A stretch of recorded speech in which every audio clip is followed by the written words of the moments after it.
Welcome back to how to use Canva like a pro. This is video 2 where we are going to dive into the design basics of the actual files. So just like on video 1 where we went through these menu items, what everything means, how to access things in the quickest way possible, we're going to do that for the design files. We're going to go through the menu items, show you where everything is. It's always surprising to me how many folks don't know where to find things or they're not using features that are available to them. And my philosophy is if you're paying for software, you should be getting the most that you can out of it. So that's what these videos are going to help you do. So let's click into this design here. And I'll walk you through the menu items down the left side and then across the top. And especially highlight some of the features of Canva Pro that we don't have in Canva Free, which is why I am usually recommending to clients now that they pay the roughly $10 a month, depending on where you are, fee for the Pro subscription. So when you open every file, it's going to look like this. So if it's a brand new file, obviously it'll be blank. If you open an existing file, you'll see your design, and the templates here in the top left is the first thing that will always open. So you can use this to get inspiration for a design. It tries to sort of match what it thinks you're trying to go for, what you're trying to design, and give you suggestions there. When you hover over items, if you see the little crown in Pro, for some reason it feels like it needs to tell you that, these are things that are only available with a Pro account. So if you were in a free account, you would see a little yellow crown just to prompt you that, hey, if you had a paid account, we would let you use this for free. In free, you can pay a one-time fee for those, usually $1 or $2, but those add up very quickly, and having a Canva Pro account really is the easiest way to go these days. So your templates is the top button here. Uploads is anything that you have uploaded. So because I've recently updated my brand kit, it's showing the logos that I put into that brand kit that I talked about in video 1. But you'll see all the other things that I have uploaded over time into this. The newest things uploaded are always at the top. So this is why we use folders, as we talked about in video 1, instead of just uploading your logos into the uploads folder. Because these logos are going to get pushed further and further down the list, and you don't want to have to be scrolling and scrolling and scrolling to find the logo that you wanted to place, or anything else for that matter. Keeping them in folders is going to keep them, make it easier for you to access those, and we'll talk about those in just a second. So anything you've uploaded, images, video, audio, is all here. Clicking the upload video will allow you to go to your computer, or if you've got things into Google Drive or Dropbox or somewhere else, you can access them there. Photos is going to pull up, obviously, all of Canva's free photos. I believe at the time they are over 75 million free photos that are accessible to Pro account users. You can search, you can filter those searches by color, by orientation. You can see these are some of the recent searches that I did. They'll show you some topics across the top, recently used, it pulls up, and then the trending.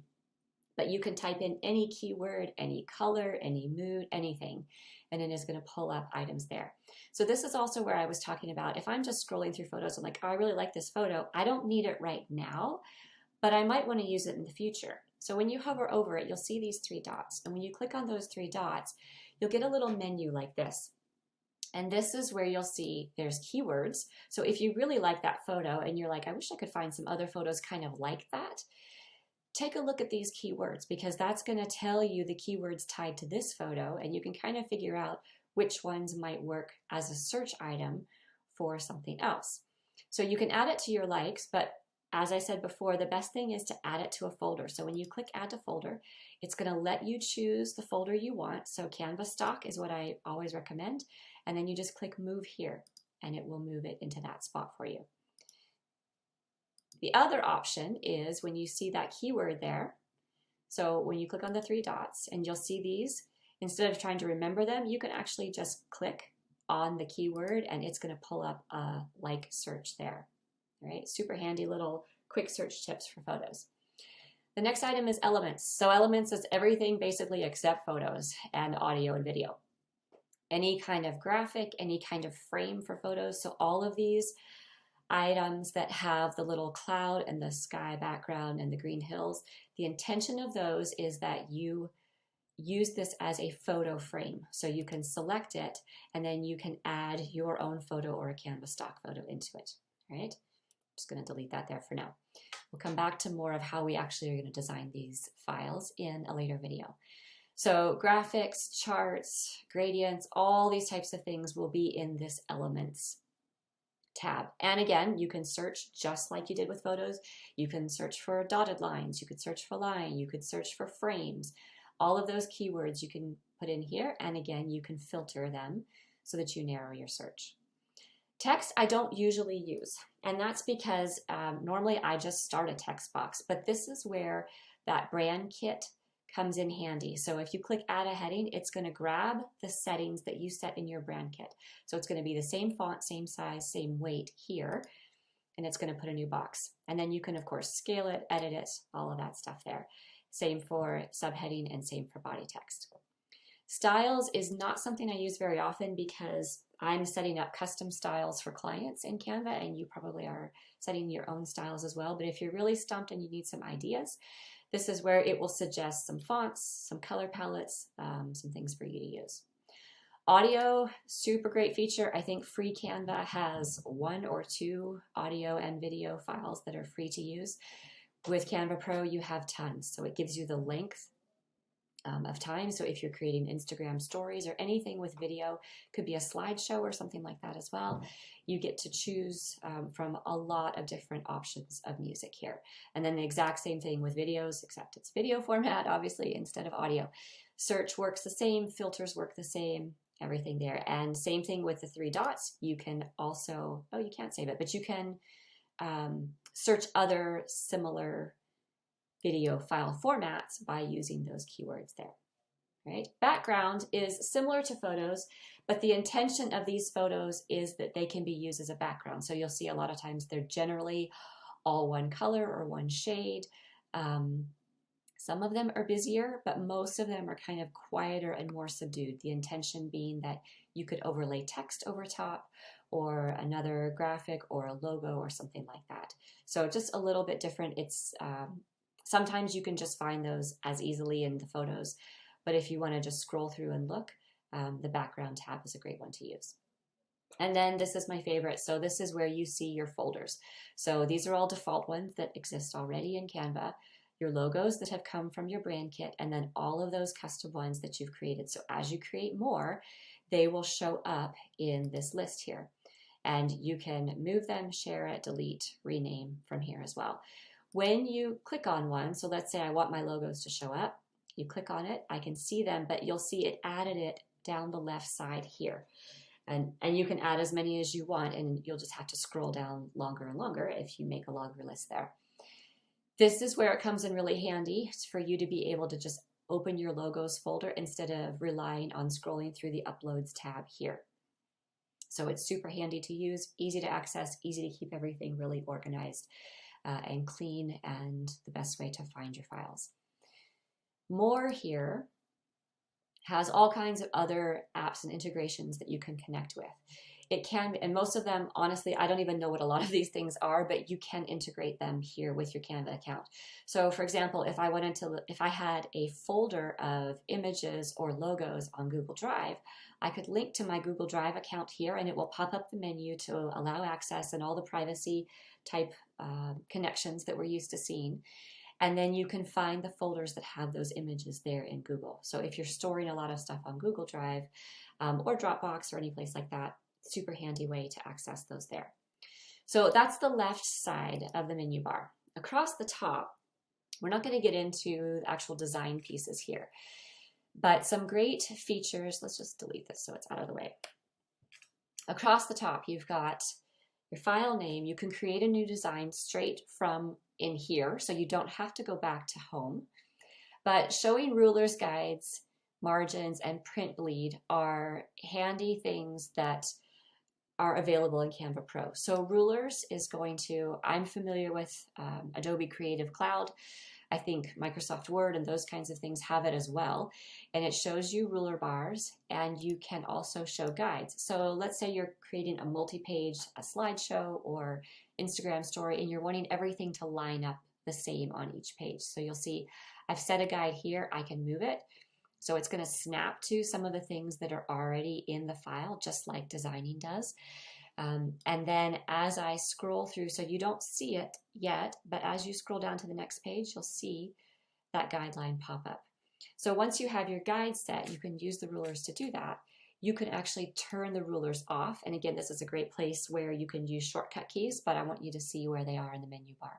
So you can hide the rulers, but you can keep your guides, right? Margins just shows that's kind of the setting, the standard setting that Canva will use based on the dimensions of your file. Print bleed is very handy if you are sending something to print, either through Canva or through something like Vistaprint. The print bleed is what extra image there is so that when they trim your file, you don't end up with a white line, which you can hopefully see. We'll just zoom in here a little bit. So see this white line at the bottom? I wouldn't want to send a file like that to print because there's a chance that I'm going to have a white line at the end instead of having the photo bleed. So by showing that, and again, this only matters for print files, but by showing that, I can just double check that my whole image is going to print. So when I see that, I can extend the photo there, and now you can see I've got safe area there. Okay, so that's what the print bleed is. For digital and online and social media and all that, you don't need to worry about it. But for printing, definitely be aware of that little feature. So save to folder. As you know, Canva saves files very regularly, so often you don't have to worry about that. But if you want to double check, that's the place to do it. Save to folder will let you put a new design automatically into a folder so you can stay even more organized. Resolved comments is if you are designing with a team and let's say I select an item here and I'm not sure if the wording is right and I want my VA to check that. I can click here, I can add a comment, I can tag her or him, and they will see that comment there. When it's completed, you can resolve the comments a lot like you would in a Google Doc. And then this is where you see those resolved comments. So if you're trying to remember what was said or you want to go back a couple of versions, which we'll get to next, this is where all of those completed resolved comments live. Version history is also a pro feature, which is kind of great. If you've saved a new file and you're like, I kind of like the way it was previously, version history is going to show you all of those. So you can go back to an older one. Let's see if it'll pop up here for us. Before I deleted the text, I was going to try to see if it will show. It's not going to show it because I haven't made enough changes to the file. But you can go back here to see previous versions, and then you can restore that version if you wanted. Right? And then make a copy, download. It's the same download that's up here on the right. In fact, when you click on this download, it's going to take you to the top right menu here. And then you can download in the file format that you need, the number of pages that you need, size, all of that here. You're probably familiar with that as well. Resize is one of the best features of Canva Pro. If you have, let's say I have this square Instagram file, but I want to make a horizontal version for Facebook or for LinkedIn, I can choose a custom size or I can pick one of their sizes here. And I can resize the actual one, or I can copy and resize. I always recommend copy and resize because you'll keep your original file, plus you'll make the new one. It's just a little bit of a safety measure there so you don't lose any of your work, right? Back arrow is always the undo. Command Z is also the shortcut key for that, just like many other apps. This little button here monitors whether those changes are saved. So let's say I move this, it'll pop up. You'll see unsaved changes. And then if you give it just a second, it's already saved. That's how quickly it works.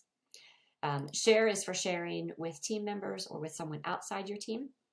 You can choose what kind of preferences you give them, if they can edit it or just use it as a template or just view. So they could view it, but they can't change anything within the file if you're concerned about that. Download we've touched on. Also, you can rename your file here. So if I want to call it something else, we can do that. And then this is where all the other extra fun stuff is. So again, you can download, you can schedule it to social media here, and you'll see that also with the download button, it prompts you that you can schedule here. And then linking to all kinds of different social platforms if you're wanting to share it or email it. If you've created a slideshow, this is where you go into present mode and share the slideshow. And then all the print options for Canva print are here as well, right? Across the bottom quickly, you can make notes in the file. Often people use this when they're making a slideshow. They get presented in the presenter view, and then you can hide those. This is the bottom right here is a huge improvement with Canva Pro. It used to be you had set scaling sizes or zoom sizes that you could choose. Now with the slider bar, you can slide in and out, so you can go really big or really small. And this grid view allows you to see all the pages in one snapshot. Let's see if it loads for me here. So there you can see all the pages there, and you can, just as in the regular file, you can duplicate or you can trash it. And it allows you to sort of get a quick snapshot. This is really handy again with slideshows or Instagram stories or anything like that where you would like to see them side by side instead of scrolling top to bottom. Right, and then we just click it again and we close out of that. Present full screen, this is just like any other software. Your arrows will blow it up to full screen, and then escape key will take you out of it back into your window. And as I mentioned on the home page, this is the help key that will keep you within your design. So I can just type in whatever I'm wanting to search here, and it'll pull up a little explanation in the window here. So let's say edit and design. I can click through that way and search, or I could type it in the top menu bar here. So this is where you get your little description of how to do what it is you're trying to do or you have questions about. So there you go. That is all of the menu items in your design files, and stay tuned for the rest of the tutorials.